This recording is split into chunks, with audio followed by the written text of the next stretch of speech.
ta fidélité. Je dirai tout haut, ce que tu as fait pour moi. Je proclamerai la gloire de ton nom. Amen. Merci, je vais vraiment remercier le pasteur Guy qui vraiment m'a invité chaleureusement. Son invitation était tellement chaleureuse que je ne pouvais pas dire non. Même si c'est vrai que j'ai beaucoup d'impératifs aussi dans mon église et tout, mais c'était un dimanche où j'étais disponible et vraiment c'est avec beaucoup de joie que je partage d'abord le culte avec vous. J'ai beaucoup aimé partager, à chaque fois que je viens, c'est toujours un bonheur. Et vraiment, je suis content d'être là et de pouvoir partager la parole. Alors, je suis pas forcément dans un terrain inconnu. Souvent, ça peut être intimidant quand on arrive dans une assemblée où on connaît pas grand monde. Là, c'est plutôt, ça m'est familier. Je connais la plupart d'entre vous. J'en profite pour saluer ceux qui sont sur Skype, c'est ça? Skype et sur Facebook. La plupart, on est peut-être de la même génération. Je pense à Audrey. Et puis d'autres que j'ai vu grandir, tout petit, je pense à Philippe, je pense à même Megan, que tous ces enfants que j'ai vu naître, Jonathan, tout le monde. Et c'est marrant, c'est parce que c'est ça le cycle de la vie aussi. Dans la vie, on est emmené à naître, à grandir et à laisser la place à d'autres générations. Et aujourd'hui, j'aimerais parler d'un sujet avec vous, vraiment, qui va aussi nous montrer que dans ce domaine-là aussi, nous sommes appelés à grandir. Parce que nous naissons, nous grandissons, et à un moment donné, nous tirons notre référence aussi dans la foi en Jésus-Christ. Donc aujourd'hui, je nous invite à nous plonger dans la deuxième lettre de Pierre, au chapitre 1, les 11 premiers versets. Cette lettre est écrite par Pierre. Qui est Pierre en fait? Pierre est l'un des disciples l'un des 12 que Jésus s'est choisi, et celui à qui Jésus avait confié vraiment la mission d'être vraiment le rempart de l'Église, le leader de l'Église. Jésus s'est appuyé sur lui pour lancer son Église. Pierre, c'était un pécheur de base qui était un peu impulsif. On connaît un peu son histoire, qui a renié Jésus. Je ne vais pas refaire toute son histoire. Mais quand il écrit cette lettre, Pierre est à quelques temps de sa mort. L'empereur Néron, parce que Pierre à ce moment-là est emprisonné à Rome. Et donc l'empereur Néron ordonne l'exécution de Pierre. Quelques temps plus tard, on apprendra que pour ceux qui s'intéressent un peu aux apocryphes et tout ça, toutes ces histoires-là, comment les apôtres sont morts, on apprendra que Pierre fut crucifié à l'envers. Mais sachant que son temps est limité, Pierre va laisser parler son cœur et prévenir tous les croyants de ce qui allait arriver après sa mort. Pierre, comme je disais, était l'autorité morale de l'Église et il avait la légitimité de valider un certain type de doctrine. Quand il y avait des sujets, on référait souvent à Pierre. D'ailleurs, même Paul, quand il allait faire ses missions, il revenait tout le temps à Jérusalem pour rendre compte un peu de sa mission à Jérusalem, notamment au groupe d'anciens dirigé par Pierre. Pierre écrit donc cette lettre pour nous mettre en garde contre les prétendus enseignants en nous encourageant de progresser dans la foi. Cette lettre est un appel à la croissance spirituelle et à l'abondance dans la foi chrétienne en nous exhortant à ajouter à notre foi les vertus qui nous conduisent à une connaissance profonde de Jésus-Christ. Dans le fond, en nous donnant les clés de la progression de la foi, Pierre nous pousse à comprendre pourquoi nous devons grandir spirituellement. Et c'est ça le principal enjeu de la lettre que Pierre va écrire. Je propose donc de pas trop m'étendre. À la lumière de la parole de Dieu, regardons ensemble comment nous pouvons mener une vie de croissance dans la foi. On va vraiment pouvoir regarder ça ensemble pour y réfléchir et prendre vraiment ce dont nous avons besoin au stade de notre foi pour progresser, pour aller un peu plus loin. Je vais donc lire 2 Pierre 1, les 11 premiers versets. Je suis sur la version second 21. De la part de Simon-Pierre, serviteur et apôtre de Jésus-Christ, et à ceux qui ont reçu la justice de notre Dieu et Sauveur, Jésus-Christ. Une foi du même prix que la nôtre, pardon. Que la grâce et la paix vous soient multipliées par la connaissance de Dieu et de Jésus notre Seigneur. Sa divine puissance nous a donné tout ce qui est nécessaire à la vie et à la piété, en nous faisant connaître celui qui nous a appelés par sa propre gloire et par sa force. Celle-ci nous assure les plus grandes et les plus précieuses promesses. Ainsi, grâce à elle, vous pourriez fuir la corruption qui existe dans le monde par la convoitise et devenir participant à la nature divine. Pour cette raison même, faites tous vos efforts afin d'ajouter à votre foi la qualité morale, à la qualité morale la connaissance, à la connaissance la maîtrise de soi, à la maîtrise de soi la persévérance, à la persévérance la piété, à la piété l'amitié fraternelle, à l'amitié fraternelle l'amour. En effet, si ces qualités sont en vous et se développent, elles ne vous laissent pas inactifs ni stériles pour la connaissance de notre Seigneur Jésus-Christ. Quant à celui qui ne possède pas ces qualités, il est aveuglé par sa myopie. Il oublie qu'il a été purifié par de ses anciens péchés. C'est pourquoi, frères et sœurs, appliquez-vous d'autant plus à affermir l'appel et le choix dont vous avez été l'objet, car si vous faites cela, vous ne trébucherez jamais. C'est ainsi, en effet, que l'entrée dans le royaume éternel de notre Seigneur et Sauveur Jésus-Christ vous sera largement accordée. Amen. Je vais prier avant de développer ce message. Seigneur, vraiment, merci pour la grâce que tu nous fais, Seigneur, d'être là ce matin, de pouvoir venir être au contact de ta personne, Seigneur, pour être dans ta présence, pour recevoir ce que tu nous donnes.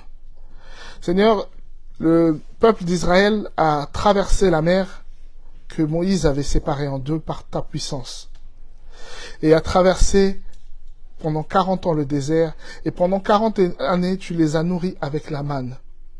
Seigneur, lorsque nous prenons le baptême, tu nous fais traverser aussi de l'autre côté de la vie, la véritable vie que tu prévois pour tes enfants, Seigneur. Et tu nous nourris aussi avec la manne qui est la parole, ta parole, Seigneur. Et ce matin, nous voulons encore comprendre et recevoir les mystères de cette parole pour que nous puissions grandir en sagesse et que notre foi puisse aussi croître comme tu le souhaites pour chacun d'entre nous. Que ma personne, Seigneur, et mes faiblesses puissent s'effacer et que ton esprit prenne le relais pour donner ce qui vient de toi et pour parfaire, Seigneur, même mes imperfections dans le cœur de chacun d'entre nous, au nom puissant de Jésus. Amen. Amen. Pierre écrit cette lettre comme un testament à l'Église dont il a été le leader. Je le disais déjà au début. Il va jusqu'au bout de sa mission qui était de prendre soin du troupeau de Jésus-Christ. Souvenez-vous, cette conversation qu'il va avoir avec Jésus en Jean 21, du verset 15 à 17. Je vais lire. Lorsqu'ils eurent mangé, Jésus dit à Simon-Pierre, « Simon, fils de Jonas, m'aimes-tu plus que ceux-ci » Il lui répondit, « Oui, Seigneur, tu sais que j'ai de l'amour pour toi. » Jésus lui dit, « Nourris mes agneaux. » Il lui dit une deuxième fois, « Simon, fils de Jonas, m'aimes-tu » Pierre lui répondit, « Oui, Seigneur, tu sais que j'ai de l'amour pour toi. » Jésus lui dit, « Prends soin de mes brebis. » Il lui dit la troisième fois, « Simon, fils de Jonas, as-tu de l'amour pour moi ?» Pierre fut attristé de ce qu'il lui avait dit la troisième fois, « As-tu de l'amour pour moi ?» Et il lui répondit, « Seigneur, tu sais tout, tu sais que j'ai de l'amour pour toi. » Jésus lui dit, « Nourris mes brebis. » Pierre est donc dans son rôle lorsqu'il écrit cette lettre. Il continue à prendre soin jusqu'au bout de sa vie de l'œuvre que Jésus lui a confiée. Il nous alerte sur les dangers qui guettent l'Église après son départ qui semble annoncé. Hébreux 12, 14 nous fait le rappel que nous devons rechercher la paix avec tous et la sanctification sans laquelle personne ne verra Dieu. Nous passons des fois à côté de certaines paroles, mais ce sont des vérités qui peuvent être dures, mais qui ont un véritable sens. Elles ne sont pas dites par hasard. Le chemin qui nous fera voir Dieu, c'est le chemin de la sanctification. Alors comment on y parvient? La lettre de Pierre semble s'inscrire dans la même logique. La sanctification, c'est la marche progressive vers la stature parfaite de Christ, selon le modèle décrit en Éphésiens 4, des versets 11 à 13. Je peux lire rapidement. C'est lui qui a donné les uns comme apôtres, les autres comme prophètes, les autres comme évangélistes, les autres comme bergers et enseignants. Il a fait pour former les saints aux tâches du service en vue de l'édification du corps de Christ, jusqu'à ce que nous parvenions tous à l'unité de la foi et de la connaissance du Fils de Dieu, à la maturité de l'adulte, à la mesure de la stature parfaite de Christ. Voilà l'objectif. Voilà pour nous l'objectif.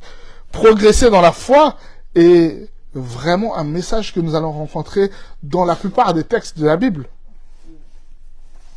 Mais revenons à la lettre de Pierre ce matin et essayons de l'aborder, de l'examiner. J'aimerais aborder avec vous 4 vérités de ce texte qui vont nous pousser à la réflexion de notre stade de la foi. À quel stade nous sommes dans notre foi.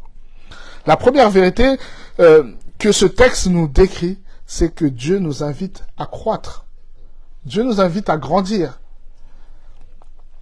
Dans ce texte, Pierre se rappelle que celui qui nous a choisis et appelés veut que nous soyons participants à sa propre nature.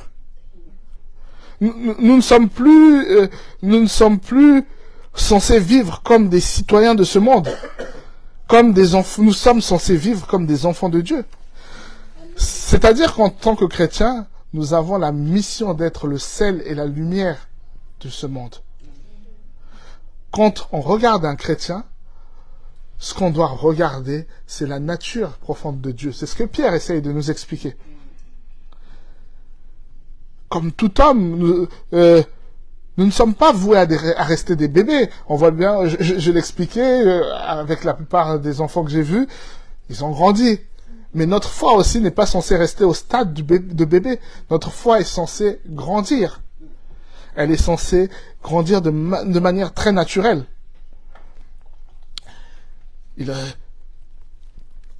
Cela dit, mais la manière dont le bébé est nourri, si vous regardez, pour qu'un bébé grandisse, il a ses parents qui le nourrissent, qui prennent soin de lui. Le bébé n'a quasiment rien à faire.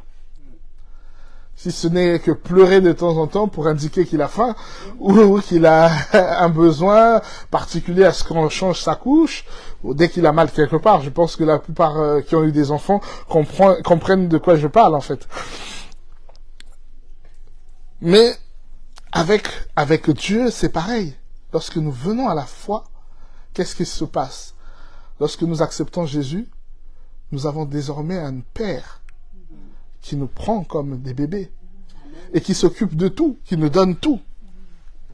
Et lui-même fournit ce dont nous avons besoin pour grandir. Et c'est ce que Pierre dit, et c'est là où est ma deuxième vérité de ce texte. J'ai parlé de 4 vérités. Dieu nous a fourni les moyens de croître. Et il le dit dans le texte. Si on repart dans le texte, il dit... au verset 3, sa divine puissance nous a donné tout ce qui est nécessaire à la vie et à la piété, en nous faisant connaître celui qui nous a appelés par sa propre gloire et sa propre force. Pierre est en train de nous expliquer que c'est pas que Dieu va nous donner. Il dit, il nous a déjà équipés de tout ce dont nous avons besoin. Tout est là. À nous d'avancer. Pierre nous explique que deux facteurs rendent possible la croissance. La puissance et les promesses de Dieu. C'est ce qu'il dit. En d'autres termes, Pierre nous dit que lorsque nous plaçons notre confiance en Jésus, notre esprit prend connaissance de qui est Dieu, c'est-à-dire de ce qu'il a fait, ce qu'il fait et ce qu'il va faire. Cette connaissance à laquelle nous accédons en Jésus-Christ, elle est totalement gratuite. Ce n'est pas le prix de nos efforts, ce n'est pas parce que nous faisons mieux qu'un autre, c'est pas parce qu'on est plus beau qu'un autre, c'est pas parce qu'on est plus intelligent, parce qu'on a des capacités particulières, c'est parce que Dieu l'a voulu, tout simplement. Faire confiance à Jésus, c'est expérimenter la pleine puissance de Dieu. S'abandonner à Jésus, c'est réussir ce qu'on n'arrivera jamais à faire par nous-mêmes.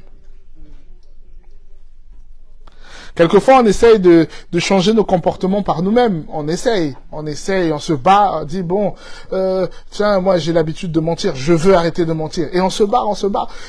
On essaye pendant 2 ans, 3 ans, 4 ans, 5 ans, une dizaine d'années. Au bout d'un certain nombre de temps de tentatives, on n'y arrive pas. Et nous arrivons tout de suite à une conclusion très simple, c'est que c'est impossible. Ou encore même, peut-être que si on ne dit pas que c'est impossible, on pourrait dire que c'est trop difficile, je vais donc laisser tomber, le jour où ça arrivera, ça arrivera. Je vais peut-être choquer certains, mais je vais casser une code, mais c'est une vérité biblique. En réalité, ce n'est pas difficile. Je prends une illustration simple. Quand on était au Congo, nous on s'est retrouvés dans des villages où il fallait des fois aller à la source pour puiser de l'eau. Et si, admettons que je dois aller avec Timothée, t'es à côté de moi du coup c'est pour ça que je te cite, si je dois y aller avec Timothée et qu'on a 100 mètres à faire avec un bidon de 25 litres, qui est une charge énorme, remplie d'eau, si moi je le porte sur tout le trajet, quelle difficulté Timothée va avoir? Aucune. Parce que la seule difficulté qu'il a, lui, c'est de marcher. C'est pas la chose la plus compliquée à faire. Et c'est la même chose avec Dieu. Lorsque nous donnons notre vie à Jésus-Christ, c'est lui qui porte le bidon de 25 litres sur le trajet pour nous. Nous avons simplement à nous laisser guider et à le suivre, à marcher, à être à côté de lui. Parce que c'est lui qui fait tous les efforts pour nous. Et c'est ce que Pierre est en train de nous expliquer dans cette lettre. Finalement, qu'est-ce que nous trouvons difficile? Et c'est là je me suis vraiment posé la question. Mais nous avons l'habitude de dire que ouais, c'est difficile, c'est difficile. Mais qu'est-ce que nous trouvons difficile? En réalité, ce que nous trouvons difficile, c'est de développer une relation avec Dieu. Parce que c'est la relation avec Dieu qui porte tous nos efforts.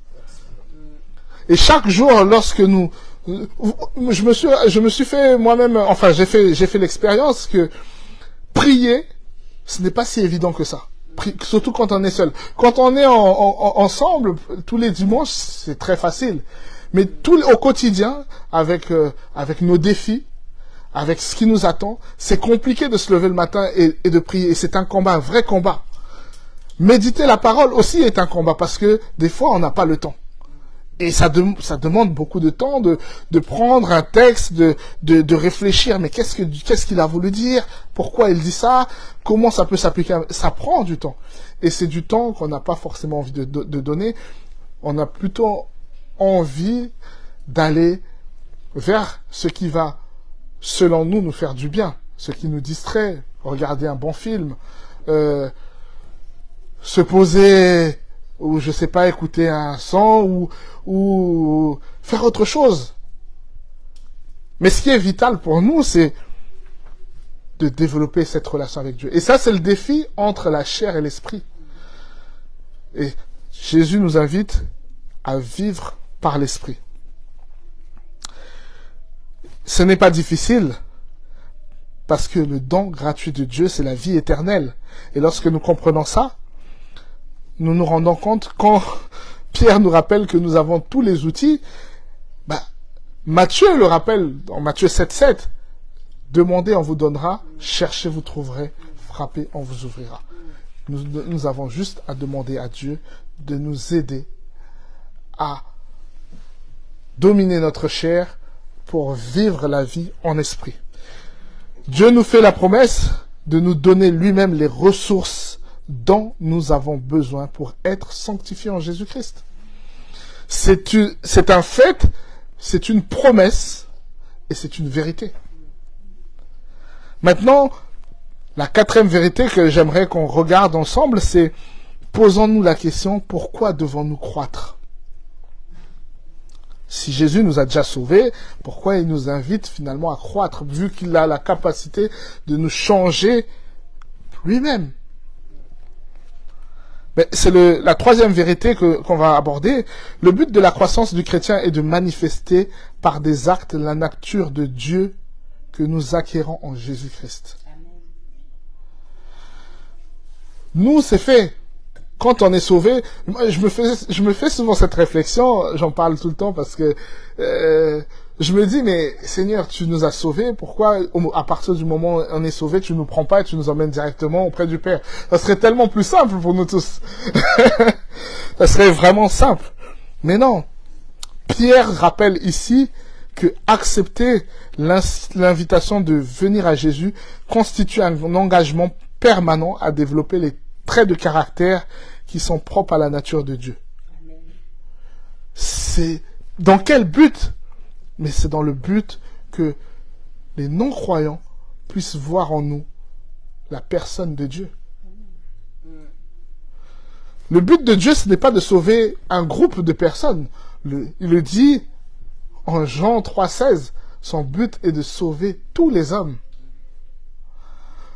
Il veut sauver, il dit, car Dieu a tant aimé le monde qu'il a donné son Fils unique afin que quiconque, même la personne que nous méprisons, la personne que nous imaginons que non, jamais, j'ai souvent cette discussion avec notre père, en disant que on aurait très bien pu être surpris d'aller au paradis et d'y rencontrer Hitler.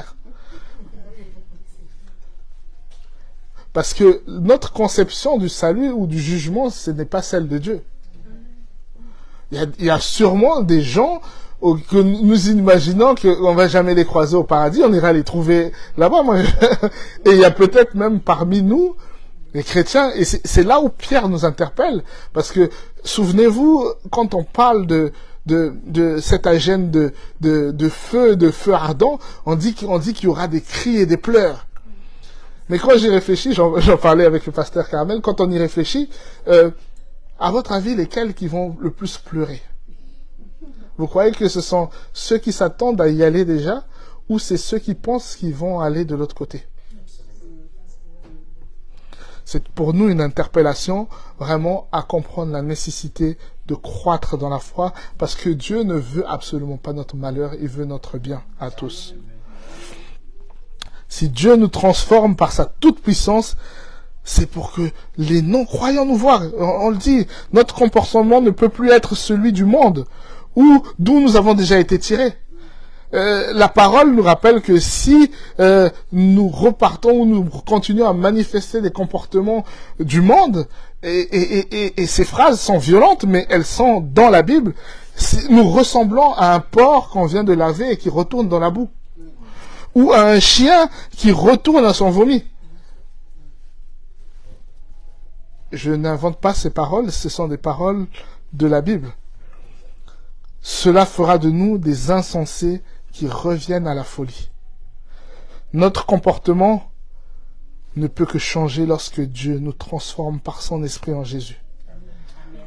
Et Pierre, dans sa lettre, va répertorier 7 traits de caractère. Je les ai comptés, 7 traits de caractère qu'il faut absolument viser pour manifester le caractère divin de Dieu. Il cite, et vous pouvez voir, c'est à partir du verset 5, la qualité morale. Dans d'autres versions, c'est la bonté. Il s'agit de la bonté. Parce que la connaissance, c'est la méditation de la parole. Chercher à savoir au quotidien qui est Dieu, être en relation avec Dieu, en fait. La maîtrise de soi, qui est un problème pour beaucoup, surtout souvent quand on est conducteur, c'est un véritable problème qu'on peut avoir. Mais dans d'autres aspects aussi de notre vie, la persévérance, parce que notre vie sera faite d'épreuves. Elle sera faite de beaucoup d'épreuves même, parce que le diable ne voudra pas nous laisser en paix. La piété. La piété, je me suis attaché vraiment à aller voir une définition pour que nous comprenions tous. Je suis sûr que tout le monde comprend à peu près. Mais moi, oui, je comprends de mots, mais je voulais avoir un sens précis. C'est l'attachement fait de tendresse et de respect à la parole de Dieu. C'est ça, là. Être vraiment attaché profondément et respectueusement à la parole de Dieu. L'amitié fraternelle. L'amitié fraternelle, c'est l'accomplissement du deuxième commandement qui est semblable au premier commandement que Jésus nous a laissé. Et on voit que c'est très progressif parce que on commence à s'attacher à Dieu pour finir à aimer notre prochain. Et le dernier de ces traits de caractère qu'il nous donne, c'est l'amour. L'amour qui est au-dessus de tout. Jésus en dit même que aimer, c'est prendre part à la qualité d'une vie propre à Dieu. En d'autres termes, cette liste peut être utile à chacun d'entre nous en vue d'examiner au quotidien, de nous examiner au quotidien devant le Seigneur. Il faut être honnête avec soi-même. Seigneur, moi, je me faisais cette réflexion de me dire que, en fait, chaque jour, je devrais faire cette prière. Seigneur, où est-ce que j'en suis avec... Me poser d'abord la question, de me dire, où est-ce que j'en suis avec la bonté? Seigneur, est-ce que tu penses vraiment que j'ai réglé le problème de la bonté? Est-ce que j'ai réglé le problème de la connaissance? Est-ce que j'ai la maîtrise de moi, la persévérance, la piété, l'amitié fraternelle, l'amour? Si je n'ai pas ces choses, Seigneur, donne-moi des pistes pour comment faire pour y arriver. Je ne sais pas comment faire. Parce qu'on ne sait pas, en réalité, parce que c'est Dieu qui nous donne et c'est Dieu qui fait. Alors fais-le pour moi. Je n'y arrive pas tout seul. Ça peut être une façon de faire. En tout cas, je ne veux pas imposer à qui que ce soit une façon de faire, mais c'est une façon pour moi de vous inviter, ou en tout cas de nous inviter tous ensemble à y réfléchir. Réfléchir à cette question. Mais au final, la dernière vérité, c'est où est-ce que tout cela va nous mener? Pourquoi tout ça? Pourquoi faut croître? Pourquoi faut avoir la foi? Pourquoi faut croître? Pourquoi il faut comprendre le but de la croissance? C'est la quatrième vérité, quatrième et dernière vérité. Le salut total et final. Pierre souligne que la possession de ces 7 vertus en abondance empêche notre foi d'être stérile et improductive. Si on persévère, quoi qu'on me fasse, peu importe l'épreuve, je reste attaché à Jésus. Si j'ai de la bonté, quoi qu'on me fasse, je rechercherai le bien de l'autre. La connaissance de la parole de Dieu, c'est ce qui va m'aider justement à avoir ces qualités. La maîtrise de soi va m'empêcher de faire quelque chose que je pourrais regretter ou quelque chose qui pourrait faire que Dieu soit dénigré. L'amitié fraternelle, toutes ces choses qui vont aider un frère à ne jamais se sentir seul. Et l'amour qui nous aide à montrer la nature de Dieu. Nous avons besoin de tout ça parce que notre marche avec Christ est un appel à la persévérance. Une croissance constante dans ces domaines nous conduit à une connaissance encore plus profonde de Jésus.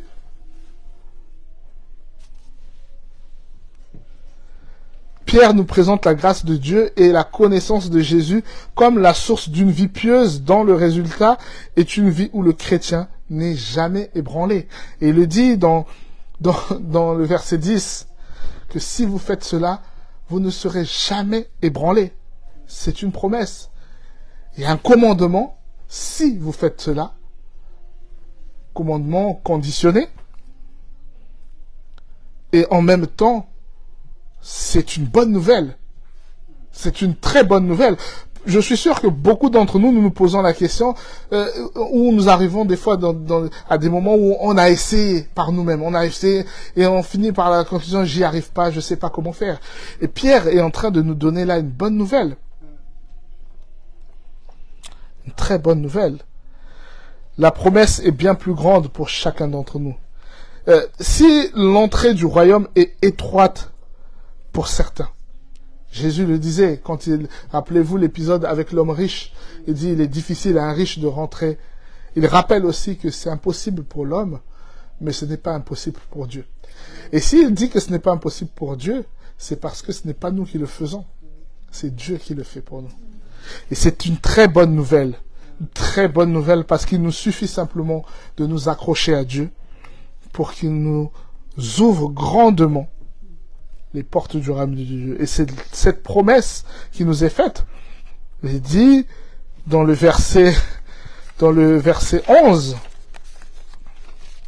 que je vais relire, il dit, voilà.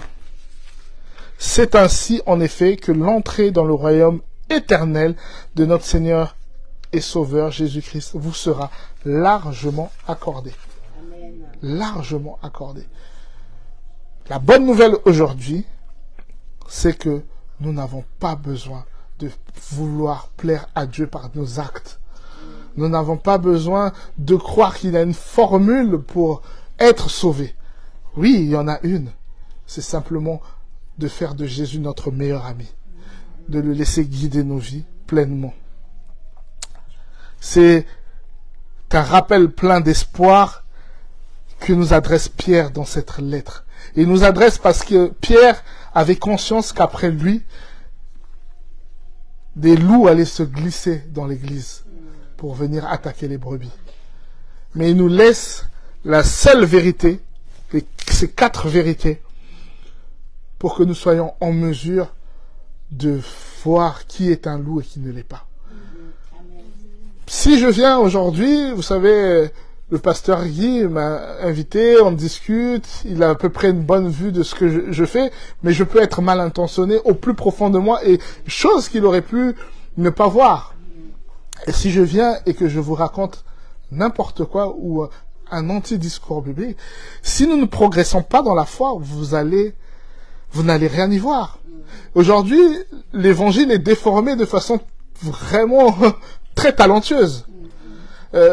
Les gens arrivent avec des théories qui sont purement du développement personnel, des formules fallacieuses qui n'ont rien à voir avec la parole de Dieu. Je suivais une prédication dernièrement, j'ai dû arrêter au bout de 15 minutes parce qu'en fait, ce qu'il racontait avait l'air juste, mais ça n'avait rien à voir avec le texte qu'il avait pris. Absolument rien à voir. Et c'est en grandissant dans la foi qu'on est capable de percevoir ces dangers.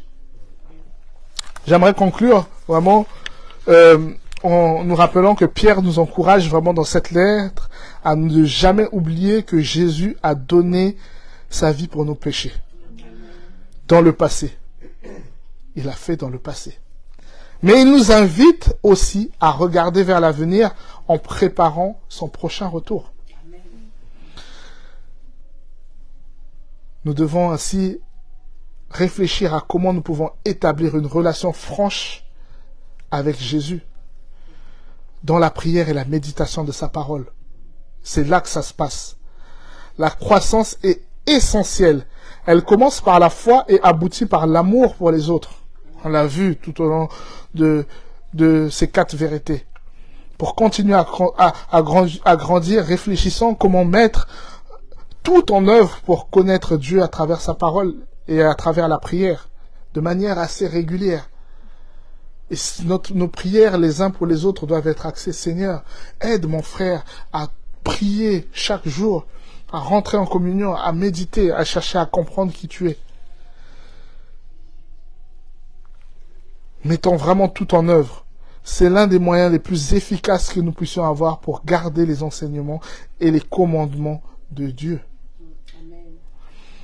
Restons zélés dans une fidèle et parfaite obéissance à Jésus, à sa parole. Restons zélés parce que la couronne qui nous attend, et ce qui est intéressant de voir aussi, c'est de constater que Pierre nous adresse ce message qui est très encourageant alors qu'il est sur le point de mourir.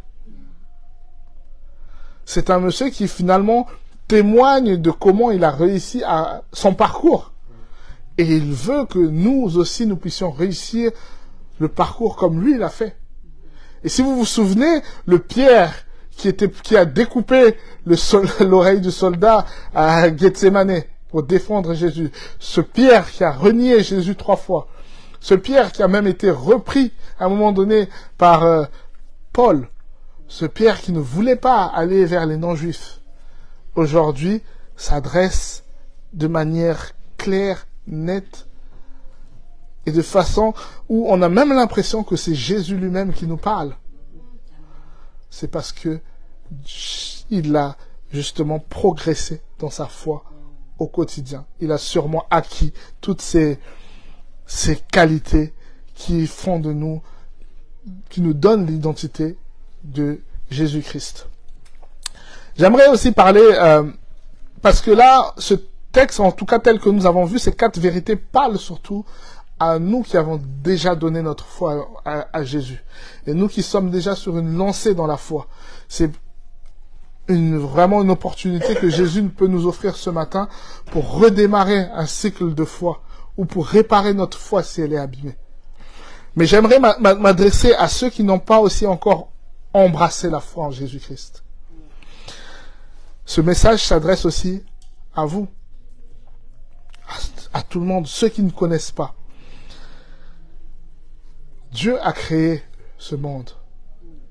Le diable a corrompu ce monde. Et c'est pour ça que nous sommes tourmentés. C'est pour ça que des fois on a le sentiment de ne pas avoir de paix. C'est pour ça des fois on ne comprend pas les choses qui nous arrivent. On ne comprend pas les malheurs qui peuvent nous arriver et tout. On parle de paix. Je regardais encore ce lundi, effectivement, le pasteur Guy rappelait le drame qui a frappé la famille Ngatsé. J'étais en vacances, du coup j'y étais allé. J'ai vu la paix avec laquelle quand même ils ont pu traverser l'épreuve. Cette paix, si on n'a pas Jésus, on ne peut pas l'avoir. Vous savez, il y a des gens qui, après un événement pareil, peuvent penser au suicide, mettre fin à leur vie, parce que c'est quand même l'œuvre d'une vie qui part en fumée. Mais quand Dieu donne la paix, quand Jésus donne la paix dans le cœur, on ne regarde plus à ce qui est matériel, on regarde à ce qui va venir. Parce qu'on sait que Jésus nous emmène là où tout sera bon pour moi. Et c'est pour ça que je m'adresse à ceux qui n'ont pas encore placé leur foi en Jésus-Christ pour dire que il est possible d'accéder à cette paix. Il est possible d'accéder à ces vérités. Parce qu'elle n'est pas faite que pour ceux qui ont déjà accepté. Elle est faite pour tout être humain vivant sur cette terre. Toute personne qui a été créée par Dieu. Dieu a envoyé Jésus pour nous regarder avec beaucoup d'amour, pour nous faire du bien et pour nous faire évoluer. Il est possible du coup de rentrer dans ce processus de foi. Si vous en éprouvez le besoin, vous pouvez voir un frère. Je suppose que ça se passe comme ça chez vous. Il y a les pasteurs qui sont là pour en parler, pour essayer d'en savoir plus. Les plus jeunes, n'hésitez pas à poser des questions, à dire mais qu'est-ce que ça représente, pourquoi? Parce que ce qui se joue est bien trop important. Ce qui se joue, c'est la vie éternelle. Vraiment, je vous remercie et que Dieu bénisse vraiment sa parole. Je vais terminer en priant et je laisserai la place pour la suite. Seigneur, merci vraiment pour cette grâce que tu m'as fait vraiment de venir porter la parole dans ton église, la main d'association, qui effectivement m'a tendu la main, comme un frère, et je ne me sens même pas invité, je sais que je fais partie aussi de cette église, parce que l'église est une et indivisible, nous sommes enfants de Dieu partout où nous allons. Je prie pour que cette parole, Seigneur, touche un cœur, pour que cette parole vraiment nous aide à grandir, y compris moi-même, Seigneur, que vraiment ça soit pour nous un point de départ, pour ceux qui ont une foi abîmée, pour ceux qui ont peut-être renoncé, que ça soit un point de départ pour repartir et pour te faire encore plus confiance parce que c'est toi qui portes nos fardeaux. C'est au nom puissant de Jésus que j'ai ainsi prié. Amen. Amen.